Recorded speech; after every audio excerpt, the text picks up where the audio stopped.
Shahroz, finally, what is your message to anyone out there who is like from a small town and has studied in some remote village school, and वो उसको डर है कि पता नहीं कितनी बड़ी यूनिवर्सिटी है, पता नहीं कैसे कैसे लोग वहाँ पे सिलेक्ट होते हैं, इसके लिए क्या पता नहीं क्या कौन सी कोचिंग लेनी होगी।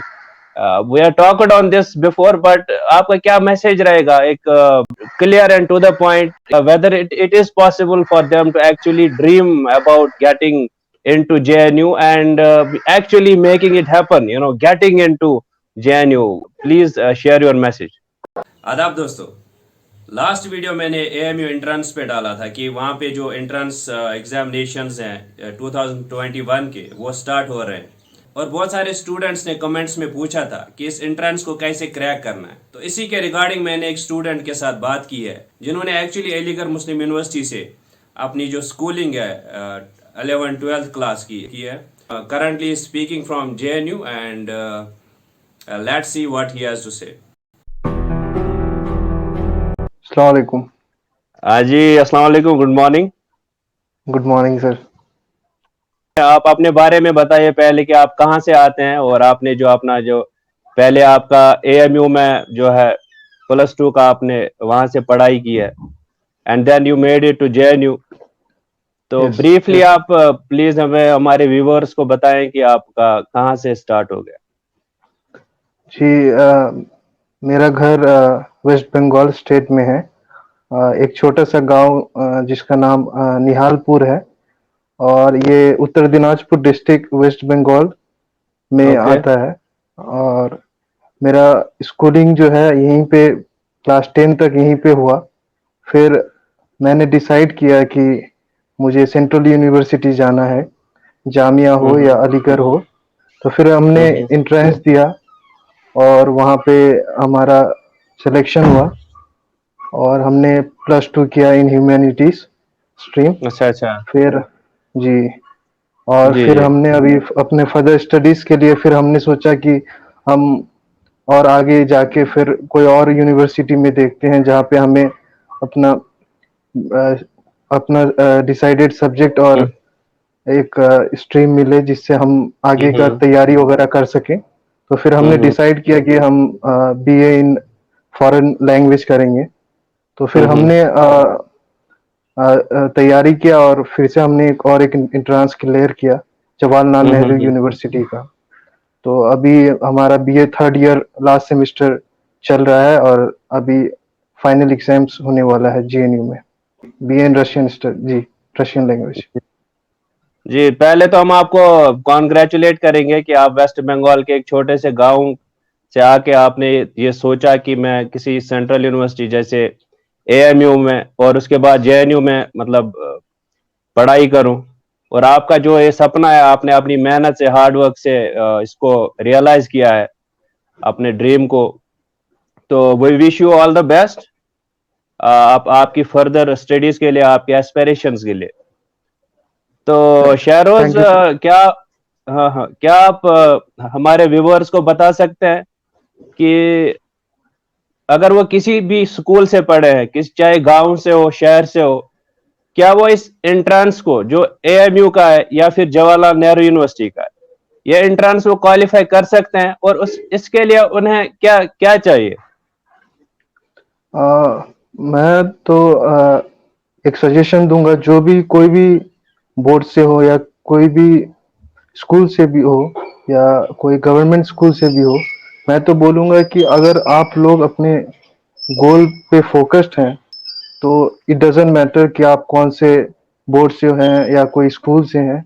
If you are focused towards your goal, तो आप श्योरली अचीव करेंगे। और जैसे मैं 10th के बाद मेरा कोई बैकग्राउंड नहीं था कि प्रिपरेशन वगैरह का, कोई हम मेरे पास ये नहीं था, लेकिन I still tried and I got selected. तो अगर आप कोई भी बोर्ड से हैं या कोई स्कूल से हैं, कोई छोटे से गांव से हैं, if you take an initiative, then surely you will succeed. Surely, definitely.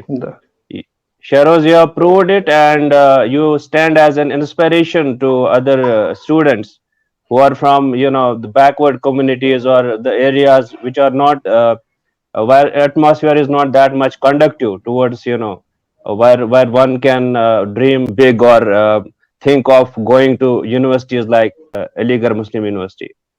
So जी this is an initiative to, you know, bring that confidence and substance to, to those students who actually, you know, are in this fray of getting to these universities, yes but, sir you know, due to lack of guidance they don't manage to actually get into these yes universities.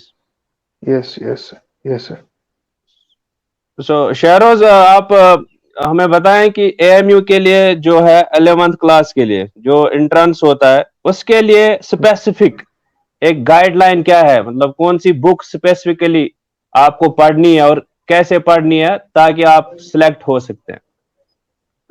11th के लिए तो मैं इतना बोलूँगा कि आप अभी जो अगर आप अपने कोर्स में हैं, तो आप अ, अपने हिस्ट्री, ज्योग्राफी के बुक्स जो आपके कोर्स बुक हैं, उनको अभी डिटेल्स में पढ़िए और जैसे कि आपको पता है कि 11th का एग्ज़ाम जो होता है ऑब्जेक्टिव होता है, हम्म तो उसके लिए आपको ऑब्जेक्टिव क्वेश्चन सॉल्व करना होगा। जैसे हम्म मैथ्स होता है, मैथ्स 30 मार्क्स के अराउंड होता है, तो मैथ्स के हम्म लिए आपको मैथ्स भी सॉल्व करना होगा। फिर बाकी जो होता है कुछ करंट अफेयर्स के क्वेश्चंस भी रहते हैं, कुछ हम्म फिर हिस्ट्री, ज्योग्राफी और वैसे ही हम्म पॉलिटिकल साइंस वगैरह के भी क्वेश्चंस रहते हैं। और बाकी दूसरे स्ट्रीम्स के लिए भी सेम ही होता है। जो आपका कोर्स में जो सब्जेक्ट्स रहते हैं 9th-10th में, जैसे साइंस के लिए फिजिक्स, केमिस्ट्री सेम ही होता है 11th के लिए एंट्रेंस में। अगर मैं अगर आप चाहेंगे तो मैं डिटेल्स में बुक्स का एक लिस्ट बना के हम लोग हम्म दे सकते हैं। ठीक है, बुक्स का तो हम नेक्स्ट वीडियो में बात कर सकते हैं डिटेल की कौन कौन सी बुक कैसे और कैसे उन बुक्स को अप्रोच करना है ताकि जो है जी, आपका जी, सिलेबस स्पेसिफिक आपका फोकस रहे एंड जी, यू कैन जी। Crack this entrance exam eventually. Yes, yes, sure. So at present you are at Jawaharlal Nehru University, and I am feeling personally, I am feeling privileged that, you know, I am getting a chance to talk to you. No, sir, it is a privilege for me also to have someone like you here in this conference. So can Really. you can you please tell our viewers that from AMU to JNU, you know, it is considered one of the toughest nut to crack, you know, to getting into Jawaharlal Nehru University. So would Yes, sir. you please, you know, throw a brief light on this thing that आप कैसे इस जो Jawaharlal university का entrance exam है इसको कैसे approach करना है, कैसे मतलब इस एग्जाम को क्वालिफाई करना जो भी हैं, जो भी एस्पायरेंट्स हैं, जो भी एस्पायर करते हैं कि उनको कोई सेंट्रल यूनिवर्सिटी में या दाखिला लेना है, तो उनको पहले एक स्ट्रेटजी अपना बनाना होगा। जैसे 12th के बाद मैं हम लोगों ने मतलब मेरे कुछ दोस्त थे, ग्रुप हम लोग ग्रुप में स्टडीज करते थे, तो हम है? लोगों ने प्लान किया कि हम जवाहरलाल नेहरू यूनिवर्सिटी का एंट्रेंस देंगे। तो फिर हमने एक स्ट्रेटजी अपनाया और जो सिलेबस था, पहले तो मैं बोलूँगा कि सिलेबस को देखना है कि सिलेबस वाइज़ फिर आपको सब्जेक्ट वाइज़ स्टडी करना है। जैसे जेएनयू में जैसे क्वेश्चंस ज़्यादातर पहले जो होता था, सब्जेक्टिव भी आता था और अब जो पिछले 2 साल से अब ये पूरा ऑब्जेक्टिव हो गया है। ये कि मल्टीपल चॉइस ही क्वेश्चंस होता है। पहले जो होता था जेएनयू एडमिनिस्ट्रेशन ऑर्गेनाइज करता था एंट्रेंस। अब जो है अब नया पैटर्न आया है पिछले 2 साल से। अब एनटीए ऑर्गेनाइज कर रही है इसको। तो ये जो है नेशनल टेस्टिंग ये एजेंसी. जी, नेशनल टेस्टिंग एजेंसी। तो हम्म उसमें जो होता है अब multiple choice question, general awareness और जो आप जो लैंग्वेज चूज करना चाहते हैं और जो लैंग्वेजेस वहाँ पढ़ाई जाती है उनके कंट्रीज का जो हिस्ट्री है, बेसिकली द वर्ल्ड हिस्ट्री, उस पे आपको फोकस करना है और उनके साइलेंट फीचर्स जो पर्टिकुलर कंट्री है उनको उन पे फोकस करना है। और जनरल रीजनिंग, जो ऑब्वियसली जो सबको करना है इस एंट्रेंस के लिए। हम्म। तो शहरोज, आप हमें बताएंगे कि why why why a student should aspire to study in JNU. आपको क्यों जेएनयू में पढ़ाई करनी चाहिए? ऐसा क्या है जेएनयू में? कौन कौन से प्लेटफॉर्म्स, कौन कौन सी अपॉर्चुनिटीज आपको वहां से मिल सकती हैं? आ, तो मैं तो basically I will start it from bachelors stream. एक पहली बात तो यूनिवर्सिटी जो है जवाहरलाल नेहरू यूनिवर्सिटी, ये तो आप लोग ये तो पता ही होगा कि ये अभी एनआईआरएफ का जो रैंकिंग था उसमें भी हम्म अभी फिर से सेकंड या थर्ड पोजीशन हासिल की है। हम्म। और ये one of top ranked university है। द जी, और ये हम्म एफोर्डेबल है, सबसे एफोर्डेबल यूनिवर्सिटी है। और इसमें एक जो बैकवर्ड क्लास का हो या जो मतलब जो पिछड़े जाति का हो या कोई भी स्ट्रेटा का हो, सिटी सोसाइटी का, वो हम्म मतलब दाखला ले सकते हैं और आराम से पढ़ सकते हैं विदाउट एनी फाइनेंशियल कंस्ट्रेंट्स। हम्म यहाँ के हॉस्टल चार्जेस भी कम है, और आपको आप एक बार सिलेक्शन होता है तो आपको हॉस्टल भी मिल जाता है। और hmm the main unique feature of this campus is कि आप एक फैमिली की तरह रहते हैं, एक क्योंकि ये हम्म रेसिडेंशियल कैंपस है। और हम्म आप एक दूसरे को बहुत अच्छे से जानते हैं, यहाँ का फैकल्टी हो या सीनियर हो, ये सबसे आपसे कोऑपरेट करते हैं। और यह लाइब्रेरी फैसिलिटी है। तो अगर आप फर्दर कुछ एस्पायर करते हैं, जैसे मास्टर्स करना चाहते हैं या रिसर्च करना चाहते हैं, तो I feel this is one of the best campus in the world. Yes, of course, of course. So, apart from formal education, can you tell us about the other opportunities, like the debates and Yeah, other yes, participations, community participations, and foreign delegations? You are getting to meet with yes, accomplished personalities also who visit the yes, campus every now and then. yes। और जो मतलब we in JNU celebrate our two things like a festival. One is our Mm-hmm, student election, mm-hmm, which is a मतलब जो important role play करता है in democracy. mm-hmm. सो जो election है वहाँ का, वो बहुत ही पार्टिसिपेटरी होता है, और डिबेट्स होते हैं वहाँ पे। और Vibrant election होता है। जी, और Mm-hmm, जो डिग्निफाइड पॉलिटिकल लीडर्स होते हैं, they come and mm-hmm, they sit and they talk about different topics. और mm-hmm. जैसे एक डिबेट कल्चर है वहाँ पे, कि आप अगर आपके पास कोई टॉपिक है which you want to discuss, it is open for everyone, कि आप बैठ के बात कर सकते हैं, यू कैन डिस्कस।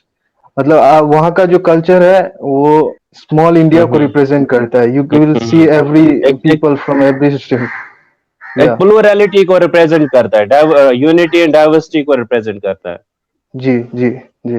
जी जी। और वहाँ पे जो है कि we occasionally attend seminars, different seminars होते हैं जहाँ पे you are open to talk with them, ask questions. Hmm जैसे मेरा हम्म लैंग्वेज का फील्ड है, तो we often attend different seminars of interpretation in different fields like science और इकोनॉमी और anywhere.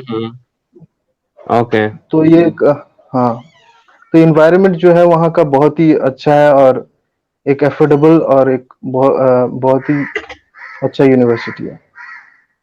Okay. Shahroz, finally, what is your message to anyone out there who is like from a small town and has studied in some remote village school, and वो उसको डर है कि पता नहीं कितनी बड़ी यूनिवर्सिटी है, पता नहीं कैसे कैसे लोग वहाँ पे सिलेक्ट होते हैं, इसके लिए क्या पता नहीं क्या कौन सी कोचिंग लेनी होगी। We are talked on this before, but आपका क्या मैसेज रहेगा एक जो है clear and to the point, कि उनको क्या whether it is possible for them to actually dream about getting into JNU and actually making it happen, getting into JNU. Please share your message.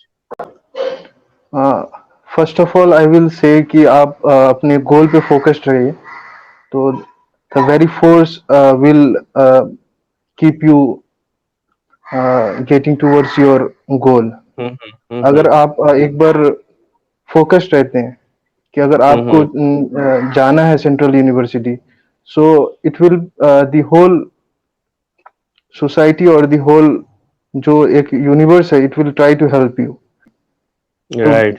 मेरे हाँ, मेरे पार्ट में तो ऐसा ही था, like nobody guided me, but still I tried कि I have to go somehow, so I tried, Mm-hmm. and if you try, if you hard work, then uh, your way Then is of very course clear, and you will get your dreams to come true. yes sir. Yes, yes. So Shahroz, thank you so much for your time, and Thank you sir, thank in you for this fu- beautiful meeting. Future में भी हम आपके साथ ये राब्ते में रहेंगे, क्योंकि हमें जो स्टूडेंट कम्युनिटी है उनको गाइड करना है, and it's our Yes sir, yes responsibility sir, to bring things in clarity to them so that they can see their goals in a proper way. And yes. yes sir. I would say Mm. that you're doing a great thing, and thank you for this. I wanted something like this. You are Thank you being so a much. hope in you're being a hope in such tough times. Thank you, sir. Thank you so much. Thank you so much for your time, Shahroz. Yes, sir. So goodbye, sir. Goodbye.